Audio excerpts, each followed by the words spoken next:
বন্ধুত্ব বাস্তবতা নিয়ে বলতেছি। এমনকি আমার মা বাবা আমাকে সাহায্য করে না, আমার ভাই বোন আমাকে সাহায্য করে না, আমার আত্মীয় স্বজন কেউ সাহায্য করে নাই। ভালোবাসা উঁচা নিচা বুঝে না। তোমার বংশ ভালো, তার বংশ দুর্বল, হুজুর ওয়াজ করা লাগবে না, ভালোবাসা বংশ বুঝে না। বাস্তবতা হলো দুইজন মানুষ যখন বন্ধুত্ব সম্পর্ক হয়, যদি জিজ্ঞাসা করেন ভাই আপনাদের দুইজনের মধ্যে বন্ধুত্ব কেমনে হইল, সে তো আমার ফুফুত্ত ভাই, সে তো আমার চাচাতো ভাই, সে তো আমার মামাতো ভাই। আমি মানুষটাকে মহব্বত করি কি কারণে? মানুষটা সুন্দর হওয়ার কারণে।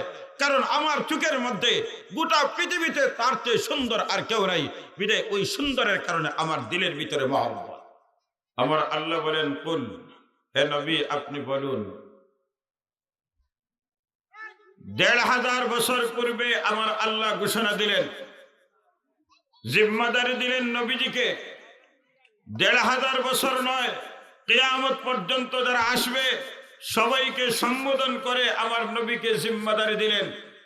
আমার হাবিব আপনি বলুন, কি বলবেন?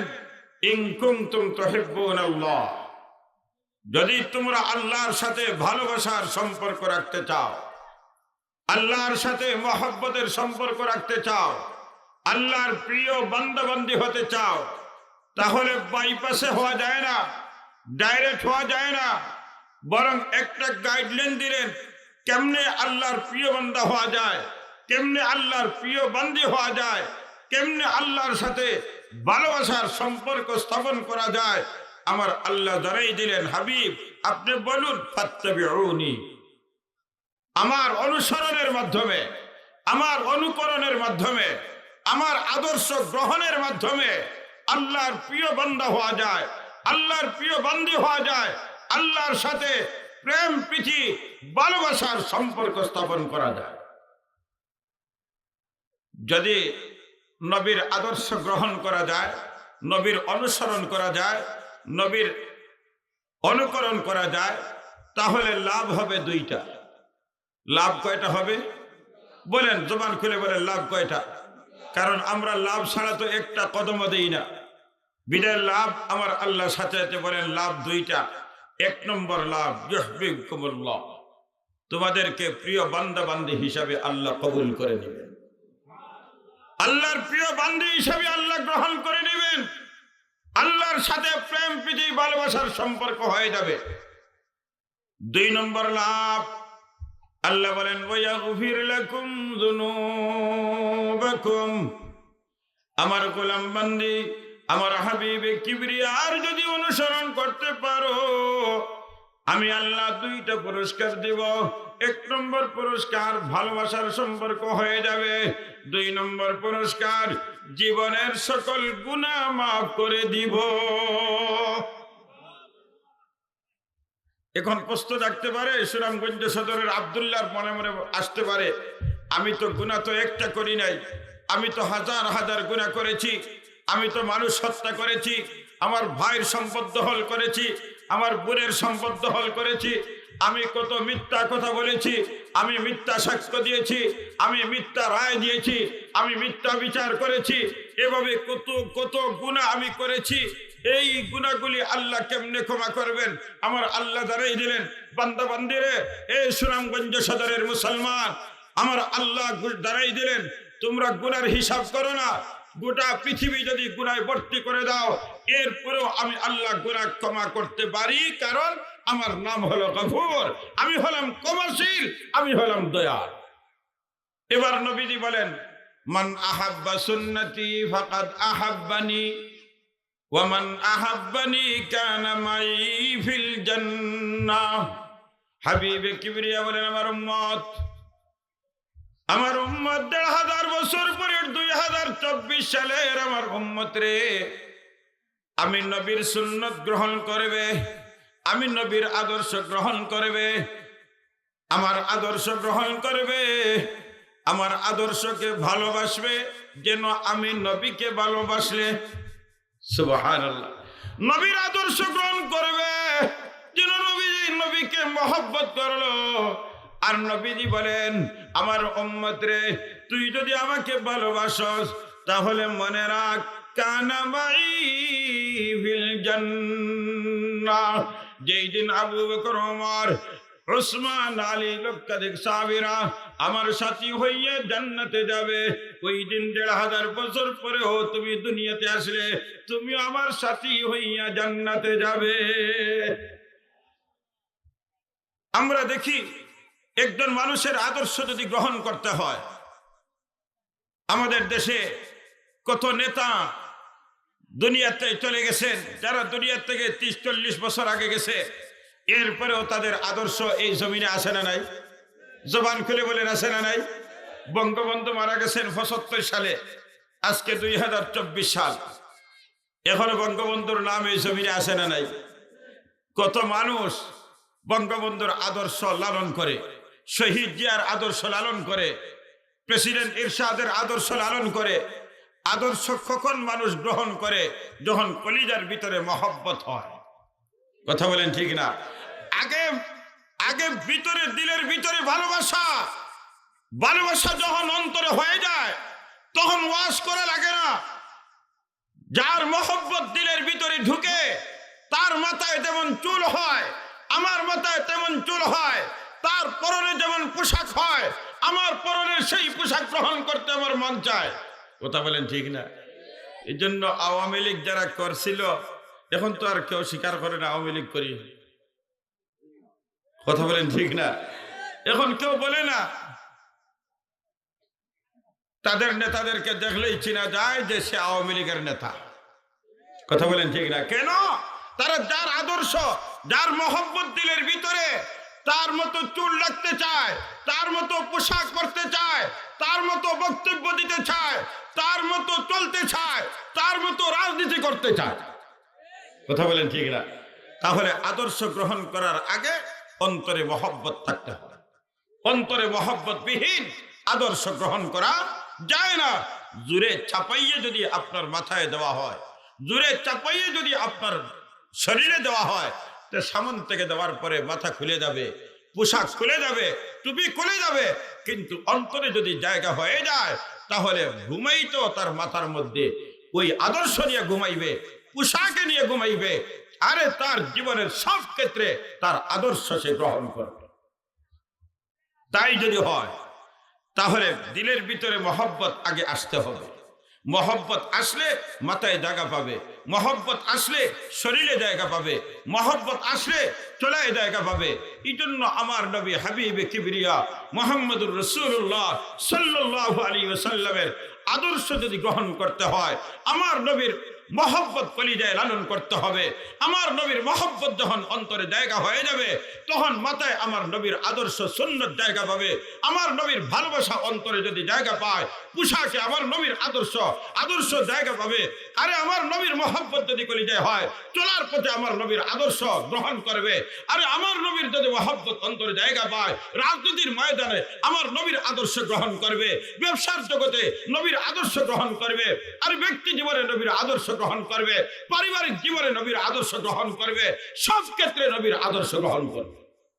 কারণ আগে দিলে জায়গা, এরপরে হইল প্র্যাকটিক্যাল জীবন। আল্লাহ তাআলা বললেন, যদি তোমরা ভালোবাসা চাও আমার সাথে, আল্লাহর সাথে ভালোবাসা চাও, তাহলে নবীর অনুসরণ করো, নবীর অনুসরণ করো, নবীর আদর্শ ধরো, নবীর অনুকরণ করো, তাহলে ফলাফল। এবার নবীর আদর্শ গ্রহণ করতে হলে নবীর ভালোবাসা অন্তরে লালন করতে হবে। এবার বাস্তবতা হলো, দুইজন মানুষ যখন বন্ধুত্ব সম্পর্ক হয়, যদি জিজ্ঞাসা করেন ভাই আপনাদের দুইজনের মধ্যে বন্ধুত্ব কেমনে হইল, কোন জিনিসের মাধ্যমে তুমি অমুককে বন্ধু নির্বাচন করলা, বলে হুজুর মানুষটা অতি সুন্দর, মানুষটা সুন্দরের কারণে আমার দিলের ভিতরে তার জায়গা হয়ে গেছে। আমি মানুষটাকে মহব্বত করি কি কারণে? মানুষটা সুন্দর হওয়ার কারণে। কারণ আমার চোখের মধ্যে গোটা পৃথিবীতে তার চেয়ে সুন্দর আর কেউ নাই, বিধায় ওই সুন্দরের কারণে আমার দিলের ভিতরে মহব্বত। এমন কিছু বন্ধু আছে না নাই? আরে ভাই জবান খুলে বলেন, এমন বন্ধুত্ব আছে না নাই? এখন যদি থাকে বলা হয় ভাই তুমি যে সুন্দর দেখে মহব্বত করলা, তুমি সুন্দর দেখে যে বন্ধুত্ব করলা, আচ্ছা বলো তো, তার হাড্ডি দুর্বল, তোমার হাড্ডি সবল, এই এত উঁচা নিচা কেমনে হইল? বলে ভাই ভালোবাসা উঁচা নিচা বুঝে না। কথা বলেন ঠিক না? ভালোবাসা উঁচা নিচা বুঝে না। তোমার বংশ ভালো, তার বংশ দুর্বল, হুজুর ওয়াজ করা লাগবে না, ভালোবাসা বংশ বুঝে না, বংশ দুর্বল না সবল, সুন্দর, এটাই আমার কাছে প্রিয়। তাহলে বুঝা গেল দুইজন মানুষের মধ্যে যদি বন্ধুত্ব হয়, একটা কারণ পাওয়া গেল, সুন্দরের কারণে মানুষ একজন আরেকজনকে বন্ধু বানায়। কথা বলেন ঠিক না? সুন্দরের কারণে একজন আরেকজনের অন্তরে মহব্বত হয়। এবার আরো দুইজন দেখলেন, ভাই আপনাদের মধ্যে বন্ধুত্ব কিসের মাধ্যমে, কি কারণে বন্ধুত্ব? আপনার বাড়ি সুনামগঞ্জ, আরেকজনের বাড়ি তাহিরপুর, দুইজনের মধ্যে বন্ধুত্ব কেমনে হইল? বলে হুজুর বলবেন না, সে তো আমার ফুফুত্ত ভাই, সে তো আমার চাচাতো ভাই, সে তো আমার মামাতো ভাই, এই আত্মীয়তার বন্ধনের কারণে আমরার মধ্যে বন্ধুত্ব। তাহলে বুঝা গেল আরেকটা কারণে বন্ধু হয়, ভালোবাসা হয়, আত্মীয়তার কারণে একজন আরেকজনের সাথে বন্ধুত্ব সম্পর্ক হয়। কয়টা কারণ হইলাম? বলেন, সমান করে বলেন, কয়টা হইলাম? আরে আমার সাথে একটু কথা বলেন সবাই। বন্ধুত্ব বাস্তবতা নিয়ে বলতেছি, বাস্তবতা হইল কয়টা কারণে বন্ধুত্ব পাইলাম? দুইটা কারণে, একটা সুন্দরের কারণে, একটা হইল আত্মীয়তার কারণে। এবার আরো দুইজন দেখলেন বন্ধুত্ব, জিজ্ঞাসা করলেন, ভাই আপনার বাড়ি হইল সিলেট আর অমুকের বাড়ি হইল সুনামগঞ্জ, দুইজনের মধ্যে বন্ধুত্ব কেমনে হইল? বলে হুজুর সে আমার আত্মীয় না, সে আমার কিছুই নাই, তার বাড়ি সুনামগঞ্জ, কিন্তু আমি একদিন সুনামগঞ্জ সফরে গিয়েছিলাম। সফরে যাওয়ার পরে আমি এমন একটা বিপদে পড়ছিলাম, এই বিপদে পড়ার পরে দুনিয়ার কেউ আমাকে সাহায্য করে নাই, এমনকি আমার মা বাবা আমাকে সাহায্য করে না, আমার ভাই বোন আমাকে সাহায্য করে না, আমার আত্মীয় স্বজন কেউ সাহায্য করে নাই। ওই ব্যক্তিটা আমাকে সাহায্য করেছিল।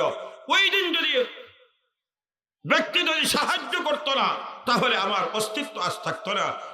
এই ইহসান করার কারণে, দয়া করার কারণে, সাহায্য করার কারণে তার ঋণী আমি হয়ে গেছি, বিদে তার সাথে আমার বন্ধুত্ব।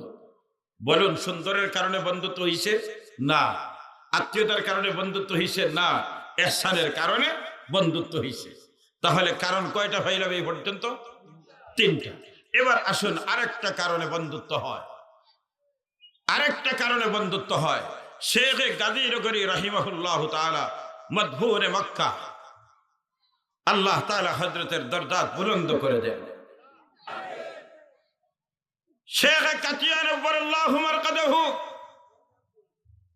কুতবে বাঙ্গাল শেখ কাতিয়া রহমাতুল্লাহ আলাইহি, আপনাদের সদরের কারো আত্মীয়? বলেন বলেন, সদরের কারো আত্মীয়, কিন্তু এরপরেও আপনারা জানের চেয়েও বেশি মহব্বত করতেন, নিজের সন্তানের চেয়ে বেশি মহব্বত করতেন। কেন? এই মহব্বতের কারণ কি? কারণ হইল যোগ্যতার কারণে। উনি একজন আল্লাহর ওয়ালি, উনি একজন খাঁটি বুজুর্গ হওয়ার কারণে, উনার যোগ্যতার কারণে আমরা মহব্বত করতে আমরা বাধ্য। তাহলে বুঝা গেল যে বন্ধুত্ব হয় আরেকটা কারণ, যোগ্যতার কারণে। কথা পরিষ্কার হয়েছে? তাহলে মহব্বত হয়, বন্ধুত্ব হয় কয় কারণে? এক নম্বর হইল সুন্দরের কারণে, নাম্বার 2 আত্মীয়তার কারণে, নাম্বার 3 দয়ার কারণে, ইহসানের কারণে, নাম্বার 4 যোগ্যতার কারণে। এখন আপনাদের কাছে আমার জানতে মন চায় যে 4টা গুণ, একটা গুণের কারণে মানুষ পাগল হয়ে যায়। মানুষে বলে জানের জান, পরাণের আধা ঘাম, গাম জড়তে রক্ত বের হয়, বন্ধুর গাম জড়তে রক্ত বের হয়। একটা কারণে, সুন্দরের কারণে ভালোবাসা হওয়া, আত্মীয়তার কারণে ভালোবাসা হওয়া, দয়ার কারণে ভালোবাসা হওয়া, যোগ্যতার কারণে ভালোবাসা হওয়া। যদি 4টা কারণে কোনো না কোনো একটা কারণে বন্ধুত্ব হয়, 5 নম্বর কোনো কারণ নেই বন্ধুত্বের ক্ষেত্রে, 5 নম্বর কোনো কারণ নেই। এই 4টা কারণ থেকে কোনো একটা কারণে দুইজনের মধ্যে বন্ধুত্ব হয়। আমি আপনাদের কাছে জানতে মন চায় যে একজন মানুষ আপনি পাইলেন তার সুন্দর, আবার আরেকজন মানুষ পাইলেন, দুইটা মানুষ আপনার সামনে, ওই দুইটা থেকে কার সাথে বন্ধুত্ব স্থাপন করবেন আপনি সিদ্ধান্তহীনতায় আসেন, কারণ দুইটা মানুষ সুন্দর। এবার কার সাথে বন্ধুত্ব স্থাপন করবেন? কিন্তু একজন হইল শুধু সুন্দর, আর একজন হইল সুন্দর প্লাস উনি আত্মীয়। এবার আপনার সুস্থ বিবেক যদি হয়, তাহলে সুস্থ বিবেক আপনাকে বাধ্য করবে যে কারণে মানুষ বন্ধুত্ব স্থাপন হয়, একটা কারণ যার মধ্যে, এর চেয়ে বেশি যার মধ্যে কারণ হয়, আমার সুস্থ বিবেক আমাকে বাধ্য করবে যত কারণ বেশি হবে তার সাথে বন্ধুত্ব স্থাপন করব। কথা বলেন ঠিক না? এক্ষেত্রে দুইয়ের সাথে বন্ধুত্ব হবে। এবার তিনজন মানুষ সামনে, এই তিনজন থেকে কার সাথে বন্ধুত্ব হবে? একজনের মধ্যে একটা পাইলাম, দুই নম্বর আরেকজনের মধ্যে দুইটা পাইলাম, আরেকজনের মধ্যে তিনটা পাইলাম।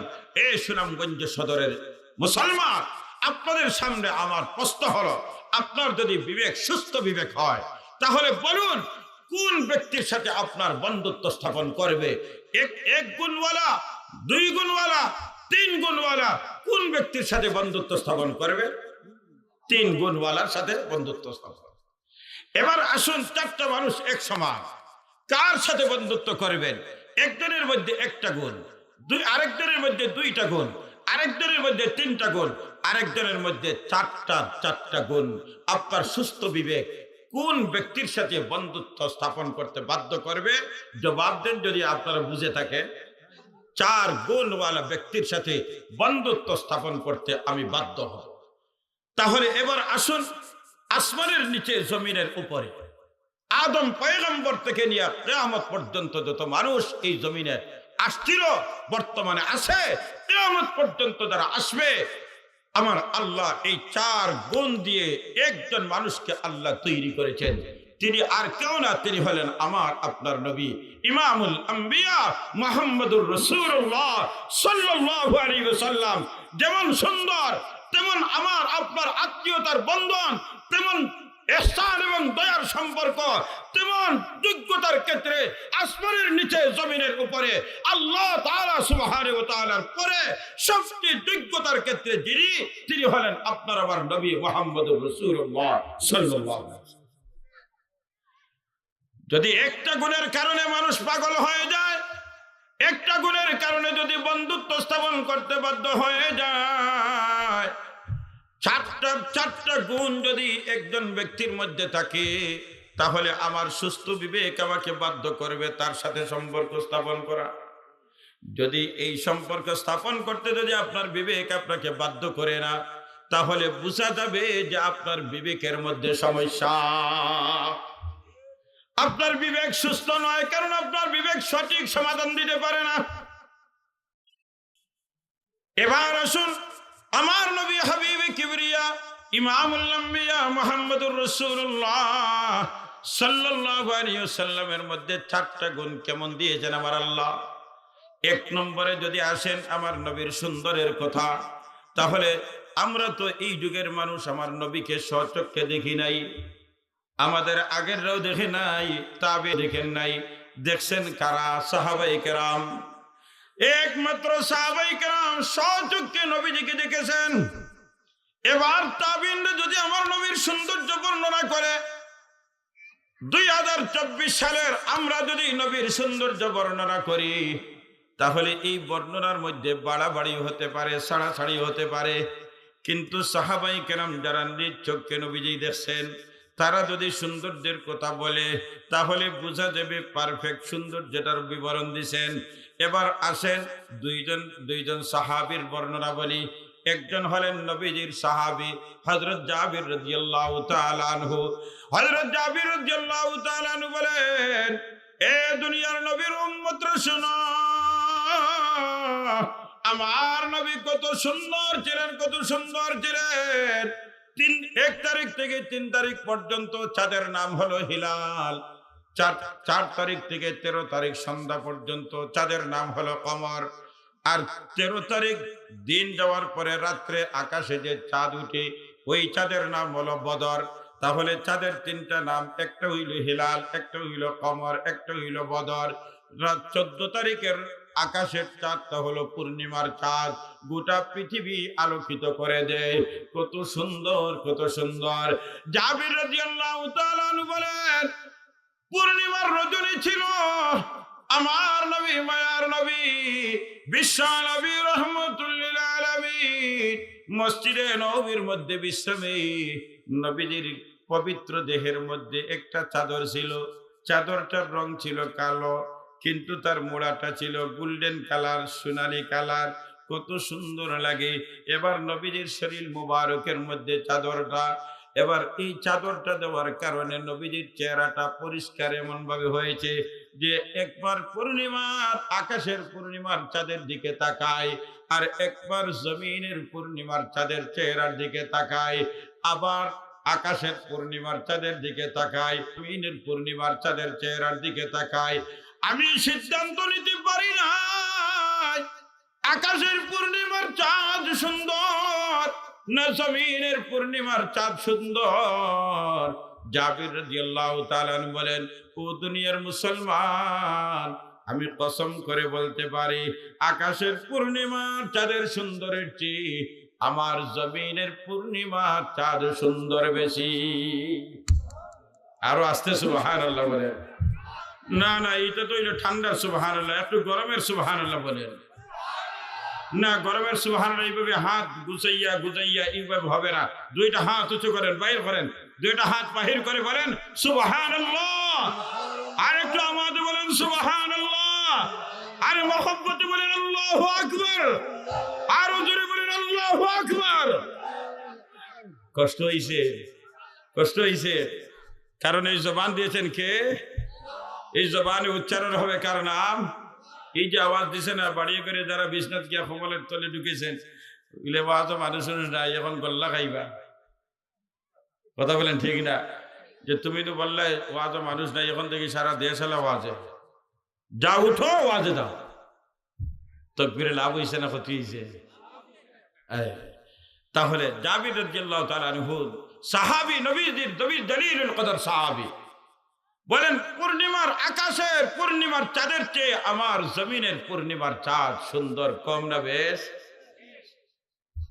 এটা হলো নবীজির সাহাবী জাবিরের কথা। এবার আসুন নবীজির ঘরের সদস্য উম্মাহাতুল মুমিনিন আম্মা জান আয়েশা সিদ্দিকা রাদিয়াল্লাহু তাআলা আনহা নবীজির সৌন্দর্য বর্ণনা করতে বলেন কবিতার ভাষায়, লানা শামসুন ওয়ালিল আফাকে শামসুন, লানা শামসুন ওয়ালিল আফাকে শামসুন, ওয়া শামসি আফদালু মিন শামসিস সামাই, শামসুন নাস তাতলু বাদা ফজরিন, ওয়া শামসি তাতলু বাদাল ইশাই। ও দুনিয়ার মানুষে, আসমানের জন্য একটা সূর্য আছে, আর আমি আয়েশার জন্য একটা সূর্য আছে। সুবহানাল্লাহ। আসমানের জন্য একটা সূর্য আছে, আমি আয়েশার জন্য একটা সূর্য আছে রে। এ দুনিয়ার নবীর উম্মতরা, তবে দুইটার মধ্যে ব্যবধান। আমি আয়েশার সূর্যটা আকাশের সূর্যের চেয়েও ভালো। দুনিয়ার মানুষের সূর্য উদয় হয় ফজরের পরে, আর আমি আয়েশার সূর্য উদয় হয় প্রতিদিন এশার পরে।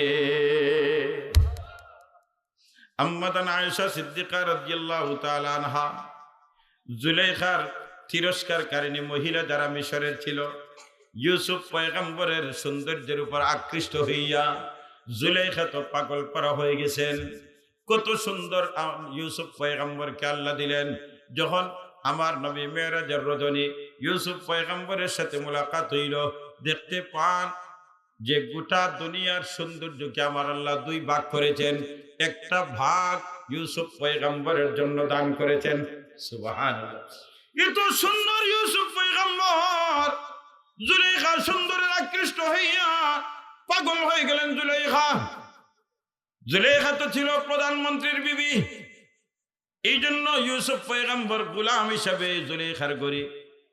উপায় নাই, সৌন্দর্যের মাঝে পাগল। এখন যে গোলামের উপর আকৃষ্ট হয়েছেন, অন্যান্য মন্ত্রী পরিষদের বিবিরা শুনিয়া সমালোচনার ঝড় উঠাইলেন। দেখো রে দেখো, প্রধানমন্ত্রীর বিবি জুলেখা একটা গোলামের আশিক হয়ে গেছেন। কিন্তু এদের ভিতরে যদিও স্লোগান এটা, ভিতরে ভিতরে যদি ইউসুফটা আমার হয়ে যেত, এটা হইল ভিতরের ব্যাপার। প্রকাশ্যে সমালোচনা যে দেখো জুলেখা একটা গোলামের আশিক হয়ে গেছে। এই সমালোচনার ঝড় যখন এলাকার মধ্যে, দেশের মধ্যে, তখন জুলেখা সিদ্ধান্ত নিলেন, না না, চুপ করে থাকলে হবে না, সব সময় নীরব থাকলে হবে না, জবাব দিতে হবে। এবার জবাব দেওয়ার জন্য একটা চা চক্রের আয়োজন করলেন, নাস্তার দাওয়াত দিলেন। এবার নাস্তার দাওয়াত পাইয়া উভয় নাই মন্ত্রী পরিষদের বিবিরা খুব সাজগোজ শুরু করলেন। অপেক্ষার মধ্যে জুলেখা কোন সময় মিস কল দিবেন, উপায় নাই। ঘরের মধ্যে যত গয়না টয়না সবগুলি শরীরের মধ্যে লাগাইয়া, ঘরের মধ্যে সবচেয়ে দামি কাপড়গুলি শরীরের মধ্যে লাগাইয়া সাজগোজ করি উপেক্ষার মধ্যে কোন সময় জুলেখা ডাক দিবে। কারণ নাস্তা আসল উদ্দেশ্য না, চা খাওয়া আসল টার্গেট না, বরং ইউসুফকে এক নজর দেখা। যদি ইউসুফ আমাকে দেখিয়ে যদি একটাবার যদি আমার হয়ে যায়, তে জুলেখার 12টা বাজাই দিলাম। কথা বলেন ঠিক না? এবার সব প্রস্তুতি সম্পূর্ণ, দাওয়াত করলেন সবাই। জুলেখার বাড়িতে মেহমান। যখন চা চক্রের আয়োজন অনুষ্ঠানে বসলেন, ফল টল দিয়া চাকু টাকু দিয়া রেডি। ইউসুফ পয়গম্বরকে বললেন, ইউসুফ, তোমাকে যখন নির্দেশ করব তখন তুমি তাদের সামন দিয়ে যাইবা। ইউসুফ পয়গম্বর রেডি, তারাও রেডি। এবার জুলেখা অর্ডার করলো, ফল কাটা শুরু করো, নাস্তা শুরু করো। এবার আপেলের মতো ফলগুলা হাতে নিয়া চাকু হাতে যখন কাটা শুরু করলেন, খাইবেন। এমতো অবস্থায় ইউসুফ পয়গম্বরের জন্য ইশারা ইঙ্গিত হলো যে এখন তুমি যাও। ইউসুফ পয়গম্বর যখন তাদের সামন দিয়ে গেলেন, যাইতে দেরি। এবার ফল কাটতেছেন না হাত কাটতেছেন, কোনো ব্যবধান নাই, বোঝা যাচ্ছে না। ইউসুফ পয়গম্বরের সৌন্দর্যের সমুদ্রে ডুবিয়া এবার ফল তো হাতের আঙ্গুল করে কাটতেছেন। সুবহানাল্লাহ। তখন এই মহিলাগুলি বলতে বাধ্য হয়ে গেল, মা হাযা বাশারা। ও জুলেখা, এতদিন মনে করেছিলাম ইউসুফ মনে হয় মানুষ, আসলে তো ইউসুফ কোনো মানুষ না। মা হাযা বাশারা ইন হাযা ইল্লা মালাকুন কারীম। এখন আঙ্গুল ফল তো আঙ্গুল কাটা শুরু। এই অবস্থার মাঝে জুলেখা কইলা, মন্ত্রী পরিষদের বিবিরা, সমালোচনাকারীরা, শুনো, আমি জুলেখার ঘরে ইউসুফ দিনের পর দিন, সপ্তাহের পর সপ্তাহ, আজ পর্যন্ত জুলেখা তো একটা চুলও হাঁটি নাই। তোমরা তো প্রথম সাক্ষাতেই তো হাতের আঙ্গুল কাটিয়েছে। এই বিবরণ যখন আম্মাদান আয়েশা সিদ্দিকা রাদিয়াল্লাহু তাআলা আনহার কাছে পৌঁছলো, আম্মাদান আয়েশা সিদ্দিকা রাদিয়াল্লাহু তাআলা আনহা নবীদের সৌন্দর্য বর্ণনা করতে গিয়ে ওই জুলেখার তিরস্কারিণী মহিলাদের কথা বলেন, লাওয়ামি জুলেখা, লাওয়ামি জুলেখা, লাউ রাআইনা জাবিনাহু, লাওয়ামি জুলেখা, লাউ রাআইনা জাবিনাহু আসারনা বিকাতিল কুলুবি আলাল ইয়াদি। ও জুলেখার তিরস্কারিণী মহিলারা, মিশরের মহিলারা, ইউসুফের সৌন্দর্য দেখে হাতের আঙ্গুল কাটছিলে। আমার নবীদের কপাল মোবারক যদি তোমরা দেখতে পারতে, তাহলে হাতের আঙ্গুল না রে, তোমরা চাকু দিয়ে তোমাদের কলিজা টুকরা টুকরা করতে। বলুন, এর মধ্যে সবচেয়ে সুন্দর কে? বলেন বলেন, সবচেয়ে সুন্দর কে? সুন্দরের কারণে যদি কারো সাথে বন্ধুত্ব হয়, সুন্দরের কারণে যদি কারো সাথে ভালোবাসার সম্পর্ক হয়, আপনার সুস্থ বিবেক আপনাকে বাধ্য করবে এই দুনিয়াতে 1 নম্বরে বন্ধুত্ব করব আমার নবীর সাথে। কথা বলেন ঠিক না? এবার আসেন, আমার নবীদের আত্মীয়তার বন্ধন কেমন? আমরা সবচেয়ে কাছে আমার জান, এরপরে আমার মা বাবা, এক পর্যায়ে বিবি, এক পর্যায়ে সন্তান, এক পর্যায়ে ভাই বোন, এক পর্যায়ে বন্ধু বান্ধব, এইভাবে স্তর বিন্যাসে আমাদের আপন। কথা বলেন ঠিক না? সবচেয়ে আপন হইল আমার দান, এই জন্য আমার দানের মহব্বত বেশি। এরপরে আপন ধরেন আমার মা বাবা, তাদের মহব্বত বেশি। ধরেন আপন হইল বিবি, তার মহব্বত বেশি। ধরেন কলিজার টুকরা সন্তান আপন, তাদের মহব্বত বেশি। কিন্তু সবচেয়ে কাছে হইল আমার জান। এবার আল্লাহ তাআলা বলেন, ও আমার নবীর উম্মতরি, আন-নাবিয়্যু আওলা বিল মুমিনিনা আনফুসাহুম। ও আমার হাবিবে কিবরিয়ার উম্মতরি, ঈমানদার নারী পুরুষ, তোমাদের জানের কাছেও আমার নবী, তোমাদের যে পরিমাণ প্রাণ তোমাদের কাছে, এর চেয়ে কাছে আমার নবী। তাহলে জানের কাছে যদি আমার নবী হয়, আমার নবী যদি আরো কাছে হন, তাহলে মা বাবা তো দূরের কথা, আত্মীয় স্বজন দূরের কথা, সবচেয়ে কাছে হইল আমার জান, এর চেয়ে কাছে আমার নবী। তাহলে সবচেয়ে বিবেক যদি সুস্থ থাকে, আপনাকে বাধ্য করবে যে আমার জানের চেয়েও আমার নবী আমার কাছে, বিদায় আমার নবীর সাথে সম্পর্ক হবে ভালোবাসার সম্পর্ক। কথা ঠিক না? কারণ আমার প্রাণের চেয়েও আরো কাছে। তাহলে আত্মীয়তার নিকটতার কারণে যদি হয়, তাহলে তো আমার জানের চেয়েও আমার নবী আরো কাছে। তাহলে যুক্তি বলে, সুস্থ বিবেক বলবে যে না, তোমার জানের চেয়েও নবীর ভালোবাসা বেশি হবে। এই জন্য সাহাবায়ে কেরাম, আল্লাহু আকবার, যুদ্ধের ময়দানে এলান হয়ে গেছে যে মুহাম্মদ কাদ মাত, মুহাম্মদ মারা গেছেন। নাউজুবিল্লাহ। আওয়াজটা মদিনা মুনাওয়ারা পর্যন্ত পৌঁছে গেছে। মহিলা পাগল হইয়া বাইরেছে। নবীর মৃত্যুর খবর পাইয়া মহিলা পাগল হইয়া, মদিনার মহিলা সাহাবিয়া পাগল হইয়া দৌড় দেওয়া ওদের ময়দানের দিকে। রাস্তার মধ্যে একজন বললেন, আল্লাহর বান্দী গো, তুমি কি সংবাদ পাইছো? কি সংবাদ? তোমার স্বামী শহীদ হয়ে গেছেন, তুমি কি সংবাদ পাইছো? তখন মহিলায় জবাব দেয়, আমার স্বামীর কথা বাদ দে, বলো আমার নবীর খবর কি, বলো আমার নবীর খবর কি। আরেকটু সামনে আগাইছেন, আরেক দল বললেন, তুমি সংবাদ পাইছো? কি সংবাদ? তোমার কলিজার টুকরা সন্তান শহীদ হয়ে গেছে। আরে আমার সন্তানের কথা বাদ দেন, বলো আমার নবী জিন্দা আছে না না, বলো আমার নবী জিন্দা আছে না নাই। নবীজি ঘোষণা দিলেন, যাও প্রস্তুতি নিয়ে আসো, যুদ্ধের ময়দানে যাব। সবাই যার যার বাড়িতে গেলেন, যুদ্ধের জন্য আসবেন। একজন মহিলা সাহাবিয়া খবর পাইলেন, স্বামী আগের যুদ্ধে গিয়ে শহীদ হয়ে গেছে, এবার তো স্বামী নাই, উপযুক্ত ছেলেও নাই। নিজের কুলের বাচ্চাটা নিয়ে নবীজির খিদমতে হাজির হইয়া বলেন, ইয়া রাসূলুল্লাহ, ইয়া হাবিবাল্লাহ, নবীজি স্বামী নাই, শহীদ হয়ে গেছে, উপযুক্ত ছেলে নাই, আপনার সাথে দিবা, একমাত্র আমার কুলের বাচ্চাটা আছে। ইয়া রাসূলুল্লাহ, এই বাচ্চাটা নিয়ে আপনার খিদমতে হাজির হয়েছি, বাচ্চাটা আপনার সাথে যুদ্ধের ময়দানে দিবে। নবীজি বলেন, আল্লাহর বান্দী, তোমার বাচ্চা কেমনে নিব? তোমার বাচ্চা তো যুদ্ধের ময়দানের উপযুক্ত না। ইয়া রাসূলুল্লাহ, আমি জানি, বুঝি শুনি আমি নিয়ে আসছি। আমি জানি আমার ছেলে যুদ্ধের উপযুক্ত হয় নাই। আমি জানি আমার ছেলে দুশমনের উপর আঘাত করার কোনো শক্তি নাই। আমি জানি তার আত্মরক্ষার জন্য কোনো শক্তি নাই। তবে আমি জানি একটা কথা মনে নিয়ে আমি হাজির হয়েছি, যুদ্ধের ময়দানে যখন আপনি যাবেন, দুশমনরা আপনাকে টার্গেট করে তীর নিক্ষেপ করবে। ওই সময় তীরের সামনে আমার সন্তানটা ধরে দিবে, তীরের সামনে আমার সন্তানটা ধরবে, ওই তীরটা আমার বাচ্চার শরীরে ঢুকবে, আপনি হেফাজত হয়ে যাবে, আমার ছেলেটা শহীদ হয়ে যাবে। কিয়ামতের দিন আল্লাহ তাআলা আমাকে শহীদের মা বলে ডাক দিবে। কি পরিমাণ মহব্বত ছিল সাহাবায়ে কেরামের দিলের ভিতরে।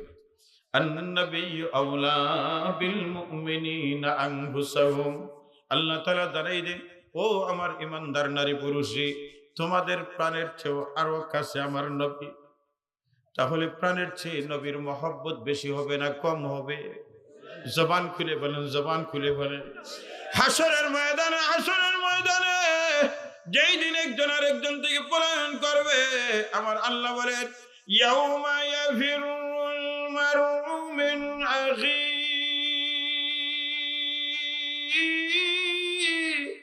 ওয়া উম্মিহি ওয়া আবিহি ওয়া সাহিবাতিহি ওয়া বানিহি। এই সুনামগঞ্জ সদরের মুসলমান, দুইটা পা সামনে রাখেন, দুইটা হাত রেখে বলে যায়, কার জন্য মাথার গাম পায়ে ফেলতেছে? কার মুখে হাসি ফুটানোর জন্য মাথার গাম পায়ে ফেলতেছে? সন্তানের মুখে হাসি ফুটানোর জন্য। জোহরের নামাজের খবর নাই, আসর খবর নাই, শুধু বাচ্চাদের মুখে হাসি ফুটানোর জন্য, শুধু বিবির মুখে হাসি ফুটানোর জন্য।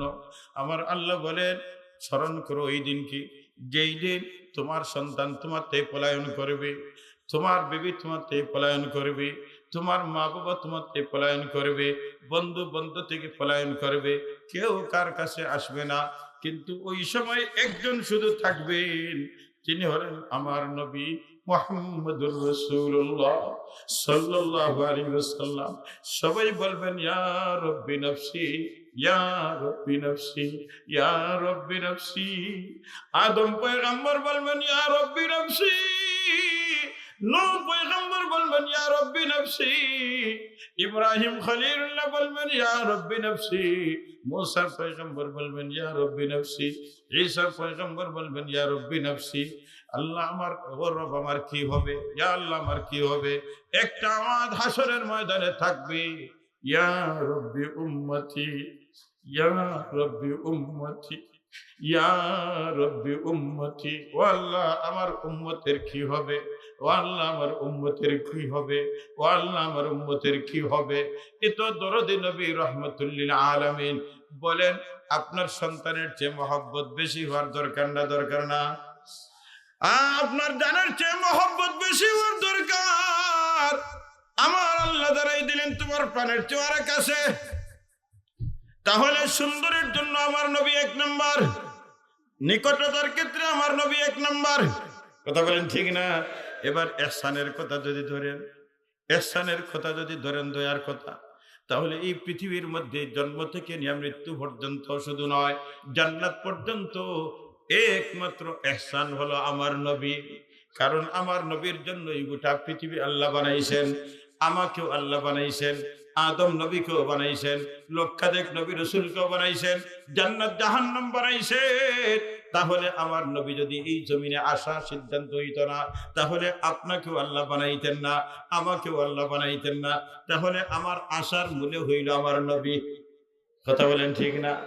আমার দুনিয়াতে আসার মূলে হইল আমার নবী। এবার দুনিয়াতে আসলাম, মানুষের ঘরে জন্ম হইলাম। এবার মানুষের ঘরে জন্ম হইয়া দৌলতে ঈমানের মতো সম্পদের মালিক হইলাম। চাইলে তো হিন্দুর ঘরে আল্লাহ দিতে পারতেন, চাইলে তো বৌদ্ধর ঘরে দিতে পারতেন, কিন্তু আমার আল্লাহ ইহসান করে আমাকে ইমানদার মা বাবার খুলে জন্ম দিয়েছেন। ইমানের মতো দৌলত পেয়েছি, ইমানের মতো দৌলত পেয়েছি একমাত্র আমার নবীর ইহসান। বড় হইলাম, বড় হইয়া জীবনটা যখন শেষ করলাম, কবরে গিয়ে জান বাঁচাইতাম। কেমনে বাঁচাইতাম? নবীজি জানাই দিলেন, আমার উম্মতরে ফাস্টফুড ভিসা টিকিট রেডি করিয়া কবরে যাও। কারণ ফাস্টফুড না হইলে, ভিসা না হইলে, টিকিট না হইলে পরদেশে যাওয়া যায় না। দুনিয়ার জগৎ থেকে যখন কবরে যাইবা, তখন যাইতে হলে আমার উম্মতরে ফাস্টফুড ভিসা টিকিট নিয়ে যাইবা। ফাস্টফুডটা হইল লা ইলাহা ইল্লাল্লাহ, লা ইলাহা ইল্লাল্লাহ, লা ইলাহা ইল্লাল্লাহ, লা ইলাহা ইল্লাল্লাহ। যখন জিজ্ঞাসা করা হবে মান রব্বুকা, তোমার রব কে? ফাস্টফুড দিবা রব্বি আল্লাহ। আমার রব হলেন আল্লাহ, আমার রব হলেন আল্লাহ। তোমার রব কে? তোমার রব কে? জবাব শিখাইয়া দিলেন, বলবে রব্বি আল্লাহ। ওয়া মা দীনুকা, তোমার দিন কি, তোমার ধর্ম কি?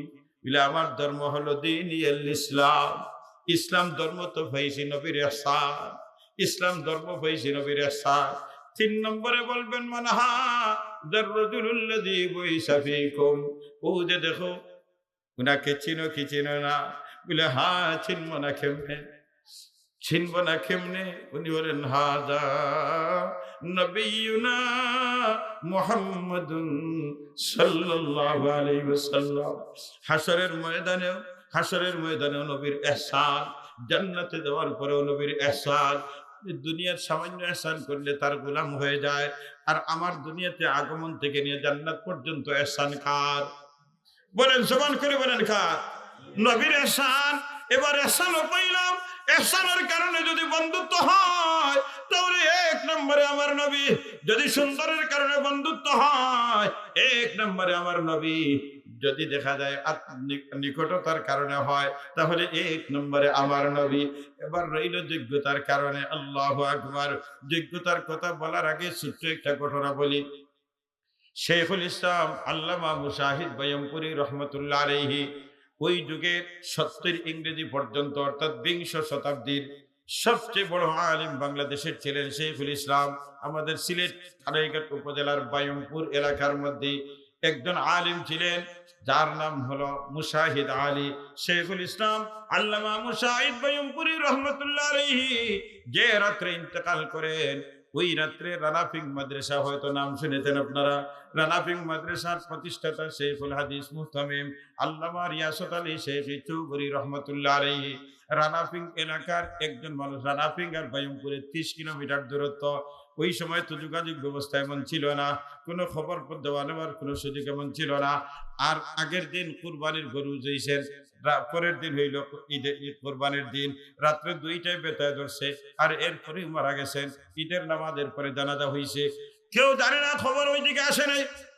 রানাফিং এলাকার একজন হাজী সাহেব রাত্রে স্বপ্নে দেখলেন যে সুরমা নদীর মধ্যে একটা বিশাল বহুতল বিশিষ্ট জাহাজ, বহুতল বিশিষ্ট একটা জাহাজ। জিন্দগিতে এরকম জাহাজ উনি দেখেন নাই। এরকম বিশাল একটা জাহাজ উনি দেখেন, একেবারে খালি। সুরমা নদী পশ্চিম থেকে পূর্ব দিকে যাচ্ছে। কোথায় যাচ্ছে জানেন না। কিছুক্ষণ পরে উনি দেখেন ওই জাহাজটা পুরা কিতাব দিয়ে ভর্তি, আর কিছু না, শুধু কিতাব আর কিতাব ভর্তি। ওই জাহাজটা আবার পশ্চিম দিকে রওনা হয়ে গেছে। স্বপ্ন দেখার পরে ঘুম ভাঙলো। এবার দৌড়াইয়া ফজরের নামাজে আসলেন মাদ্রাসার মসজিদে। আসিয়া শেখ চৌধুরী রহমতুল্লাহ আলীকে জিজ্ঞাসা করলেন, শখরিয়ার সাহেব, স্বপ্ন দেখলাম, ব্যাখ্যা কি? তখন শখরিয়ার সাহেব রহমতুল্লাহ আলাইহি তখনও জানেন না যে বয়মপুরী রহমতুল্লাহ আলী ইন্তেকাল করছেন। উনি বলছেন, তোমার স্বপ্নের মাধ্যমে স্বপ্নের ব্যাখ্যাটা হলো বড় কোনো আলিম মারা গেছেন, দুনিয়াতে চলে গেছেন। বস আর কিছু, কে মরছে তো আর খবর নেই। যখন আস্তে আস্তে দিন হইল, সংবাদ আসতে লাগলো। দিন পর্যন্ত যখন সংবাদ আসলো শেখুল ইসলাম আল্লামা মুজাহিদ বয়মপুরী তো মারা গেছেন, হাজী সাহেব দৌড়াইয়া আবার আসলেন শখরিয়ার সাহেবের কাছে। আসে বলছেন, শখরিয়ার সাহেব, আপনি যেভাবে বলছেন বড় আলিম মারা গেছেন, ঠিকই তো বড় আলিম মারা গেছে, তবে আমার জানার বিষয় আমার স্বপ্নের সাথে ওনার সম্পর্কটা কেমন? আপনি কেমনে বললেন বড় আলিম? তখন শখরিয়ার সাহেব রহমতুল্লাহ আলী বললেন, ও হাজী সাহেব, আপনি যে বলছেন বিশাল বড় বহুতল বিশিষ্ট জাহাজ, ওই জাহাজটাই বোঝা গেছে উনি সাধারণ কোনো আলিম না, উনি মাদারি কোনো আলিম না, উনি ছোট কোনো আলিম না। কারণ বিশাল যেভাবে আপনি জাহাজ দেখছেন ওই পরিমাণ বড় আলিম, ওই পরিমাণ বড় আলিম। তাহলে বুঝলাম জাহাজের মধ্যে বড় আলিম। বুঝলেন এই জাহাজটা, জাহাজের ভিতরে যে কিতাব দেখলাম, বলে হাজী সাহেব, শেখুল ইসলাম আল্লামা মুজাহিদ বয়মপুরী রহমতুল্লাহ আলাইহি সিনার মধ্যে যে পরিমাণ ইলম ছিল, ওই পরিমাণ ইলম ওই জাহাজের ভিতরে ছিল। যত কিতাব দেখছো ওই কিতাবগুলির ইলম বয়মপুরী রহমতুল্লাহ আলাইহি সিনার মধ্যে ছিল। বুঝলাম, তাহলে কিতাবও বুঝলাম, জাহাজও বুঝলাম। পশ্চিম থেকে আসলো, আবার পূর্ব থেকে পশ্চিমে চলে গেল। তখন শখরিয়ার সাহেব রহমতুল্লাহ বললেন, হাজী সাহেব, শেখুল ইসলাম বয়মপুরী রহমতুল্লাহ আলাইহি সিনার মধ্যে ইলম আসছিল মদিনা মুনাওয়ারা থেকে। মদিনা মুনাওয়ারা হইয়া দেওবন্দ হইয়া সিলেট থানাঘাট উপজেলা বয়মপুর পর্যন্ত ইলম আসছিল। যে পরিমাণ ইলম আসছে মদিনা মুনাওয়ারা থেকে, ওই মদিনা মুনাওয়ারা আবার ইলমটা গিয়ে জমা হয়ে গেছে। বলছিলাম শেখুল ইসলাম বয়মপুরী রহমতুল্লাহ আলাইহি সিনার মধ্যে কি পরিমাণ ইলম ছিল। আর আদম পয়গম্বর থেকে নিয়ে ঈসা পয়গম্বর পর্যন্ত সকল নবী রাসূলদেরকে আল্লাহ যে পরিমাণে ইলম দিয়েছিলেন, ঈসা পয়গম্বরের উম্মত পর্যন্ত যত আলিম ছিল সবার জন্য যে পরিমাণে ইলম দিয়েছিলেন আল্লাহ, আমার নবীজির আবু বকর সিদ্দিক থেকে নিয়ে কিয়ামত পর্যন্ত যত আলিম হবে, যাদেরকে আল্লাহ ইলম দান করেছে, সবার ইলম যে পরিমাণ, ওই সবার ইলম একত্রিত করে আমার আল্লাহ নবীজিকে দান করেছে। তাহলে যোগ্যতার ক্ষেত্রে যদি শেখ গাজী নকির রহমতুল্লাহ আলাইহিকে মহব্বত করেন, যোগ্যতার কারণে কুতবে বাঙ্গাল শেখ কাতিয়া রহমতুল্লাহ আলাইহিকে যদি মহব্বত করেন যোগ্যতার কারণে, তাহলে সারা যোগ্যতা মিলাইয়া এক জায়গায় যদি পাওয়া যায়, তাহলে আপনার সুস্থ বিবেক যদি থাকে আপনাকে বাধ্য করবে এক নম্বরে মহব্বত হবে কার? বলেন, জবান করে বলেন, এক নম্বরে মহব্বত হবে কার? তাহলে চারটা গুণ পাইলাম নবীজির মধ্যে, সুন্দর পাইলাম, আরে নিকটতা পাইলাম, যোগ্যতা পাইলাম, ihsanও পাইলাম। এবার বলেন, আপনার বিবেককে জিজ্ঞাসা করেন, ও বিবেক, ও আমার বিবেকের তুই বল যে এখন মহব্বত ভালোবাসা কার সাথে লাগাইব? যদি সুস্থ বিবেক হয় তাহলে বলবো, বাইরে বা এতদিন ভুল করছত, এবার সঠিক পথ পাইছত। এক নম্বরে মহব্বত হবে, ভালোবাসা হবে কার সাথে? জোরে বলেন, জোরে বলেন, জোরে বলেন। এক নম্বরে মহব্বত হবে কার সাথে? আমার আপনার নবীর সাথে মহব্বত হবে। এবার নবীর যখন মহব্বত হয়ে যাবে অন্তরের মধ্যে, তখন নবীজি বলেন, আমার উম্মতকে আমি তো চলে যাচ্ছি, তবে তোমাদের কাছে দুইটা জিনিস রেখে গেলাম। একটা হইল তারাকতু ফীকুম আমরাইন লান তাদুল্লু মা তামাসসাকতুম বিহিমা কিতাবাল্লাহ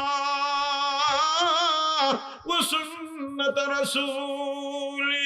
আমি দুইটা জিনিস তোমাদের কাছে রেখে গেলাম, একটার নাম হলো কিতাবুল্লাহ কোরআন, আর একটার নাম হলো সুন্নতে রাসূলুল্লাহ। এই দুইটাকে যতক্ষণ তোমরা ধরতে পারবা, শক্ত করে ধরবা, খবরদার পথ হারা হবে না, পথভ্রষ্ট হবে না, জাহান্নামের পথে যাবে না। আর এই দুইটা যদি ফুসকাইয়া ধরো, আর যদি কোনোটা ছুটি যায়, তাহলে মনে করবা জাহান্নামের পথে অগ্রসর হইবা। এই জন্য আমার নবীর আমানত হইল কিতাবুল্লাহ, আমার নবীর আমানত হইল সুন্নতে রাসূলুল্লাহ। যদি আপনি আমার কাছে আমানত দিয়া দেন, তাহলে আমার রক্ষণাবেক্ষণ করা মানে আপনাকে রক্ষণাবেক্ষণ করা। আমি যদি আপনার আমানতকে মহব্বত করি, যেন আপনাকে মহব্বত করলাম। এই জন্য নবীজি বলেন, মান আহাব্বা সুন্নতি। ও আমার সুনামগঞ্জ সদরের মুসলমান, নবীজির এতিম উম্মতরা শোনো, নবীজি বলেন, মান আহাব্বা সুন্নতি, যে আমার সুন্নতকে ভালোবাসলো, ফাকাদ আহাব্বানি, আমি নবীকে ভালোবাসলো। আর আমি নবীকে যারা ভালোবাসলো, আমার সাথী হইয়া তারা জান্নাতে যাবে। নবীর সাথী হয়ে জান্নাতে যেতে রাজি আছি তো ইনশাআল্লাহ।